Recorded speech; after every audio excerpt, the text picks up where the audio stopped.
In Chinese, it's called Tianlou, Iron Road. The Chinese role in building the Canadian Pacific Railway began at 11 a.m. on May 14, 1880, with a blasting of a firing cap in Yale, BC.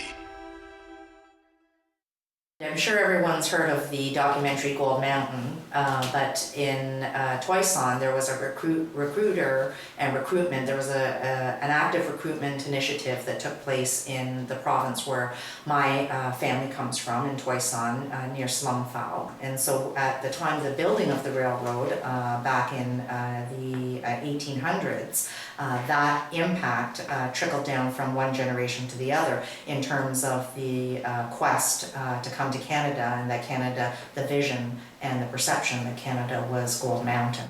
If you look at the history of China in those days, there was famine. There was hardships for people feeding their families.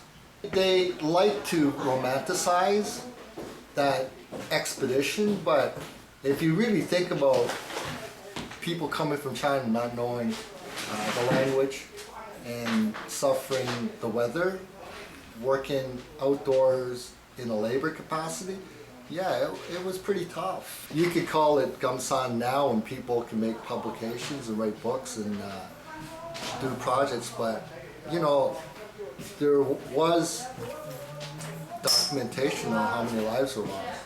And for people to exclude them at the end for the photo ops or the historical record, that's a travesty.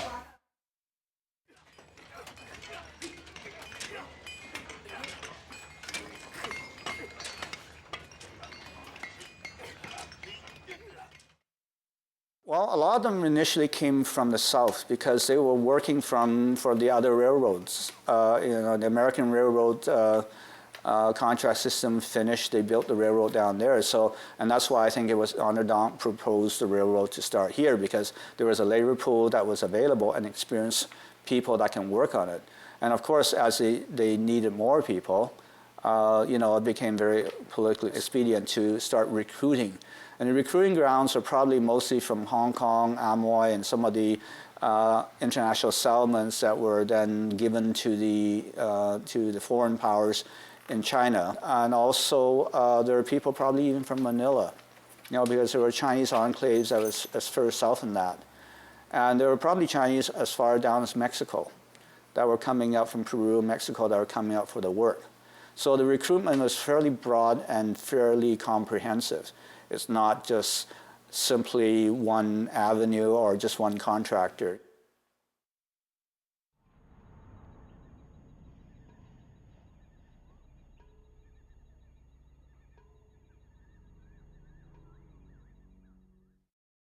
My father was Hong Yan Young.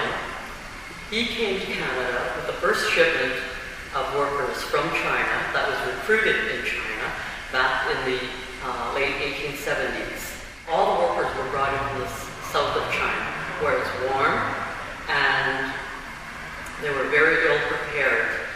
Nothing was supplied at that time. They came in coolie hats and their pigtails, and whatever they wore at that time, which was probably cotton shoes and cotton clothing. They didn't have gloves, hats, boots, or any of the necessities for our Canadian winter. Grandpa came over, we're thinking 1871 by boat. Not even sure which boat he came on. We're assuming he probably landed New West. At that point in time, the railway was being built. There was a gold rush up in Barkerville. So he would have taken the paddle wheel up to Yale. Yale was a land point. That's as far as you could go with the boat, and and then from there up into the Caribou. As far as we know, he worked on a railway. He lost a finger, and from what we understand was once he lost a finger, he didn't want to die. Just really, really primitive conditions, and not being aware of how cold it is up in the Fraser Canyon during the winter, and to basically have not the proper clothing, not the proper footwear, definitely nothing for safety.